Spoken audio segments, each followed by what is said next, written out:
Kisah hidup Johnny G. Plate, Menteri Kominfo yang tersangka kasus korupsi BTS. Menteri Komunikasi dan Informatika Johnny G. Plate resmi ditetapkan sebagai tersangka oleh Kejaksaan Agung, Rabu, 17 Mei 2023. Kejagung menangkap Menkominfo terkait aliran dana korupsi penyediaan infrastruktur Base Transceiver Station atau BTS 4G dan infrastruktur pendukung paket 1, 2, 3, 4, dan 5 bakti Kominfo tahun 2020 yang merugikan negara hingga 8 triliun rupiah lebih. Sosok Johnny G. Plate beberapa kali mencuri perhatian. Selain karena jabatannya sebagai pembantu presiden, beberapa pernyataan sebagai menteri hingga kehadirannya di podcast Deddy Corbuzier sempat menjadi perbincangan. Johnny G. Plate juga sempat santer diisukan akan direshuffle Presiden Jokowi karena latar belakang politiknya yang berasal dari Partai Nasional Demokrat. Kala itu, Presiden Jokowi tengah perang dingin dengan partai pimpinan Surya Paloh tersebut. Sebelum terjun ke dunia politik, Johnny G. Plate merupakan seorang pebisnis.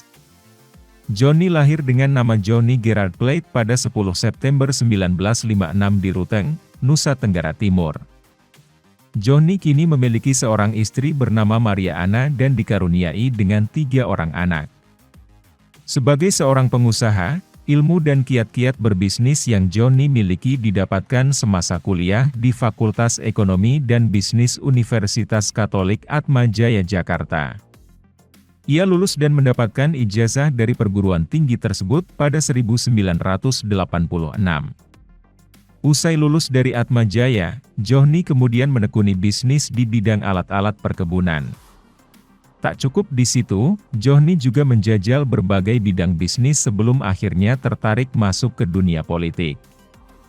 Semasa duduk di bangku kuliah, Johnny tergabung dalam wadah aktivis mahasiswa yakni Perhimpunan Mahasiswa Katolik Republik Indonesia.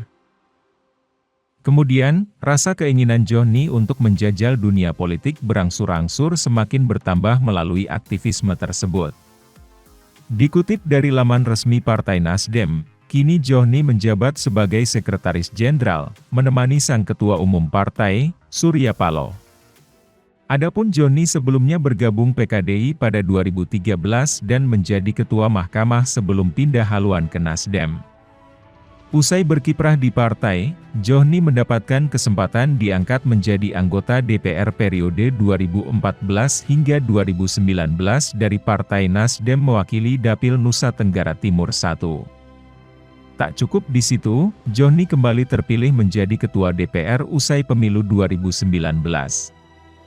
Perjalanan karir politik Johnny Plate menghantarkannya ke jabatan Menkominfo. Ia diangkat menjadi Menkominfo langsung oleh Presiden Jokowi pada 2019 menggantikan Rudiantara. Pada momen pengangkatannya, Johnny Plate banyak memberikan masukan terkait digitalisasi komunikasi dalam negeri.